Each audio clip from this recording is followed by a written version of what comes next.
Numerosi soci hanno voluto ricordare il vicepresidente della sezione Onucci di Agrigento, scomparso di recente, partecipando alla gara di tiro a lui intitolata Primo Memorial Tenente Giovannelli.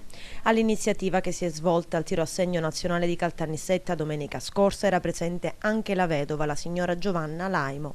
Dopo il saluto del presidente, il tenente Carmelo Fenech, che ha ricordato con evidente commozione l'amico scomparso ed ha anche annunciato che insieme al socio Salvatore Fucà la sezione Onucci di Agrigento sta programmando, sempre in memoria del tenente Giovannelli, un'iniziativa volta a coinvolgere le forze dell'ordine presenti sul territorio. La signora Giovanna ha ringraziato tutti i presenti per la toccante iniziativa di dedicare a Peppino un'attività della sezione, per l'affetto e la vicinanza che tutti i soci Onucci hanno esternato nei suoi confronti.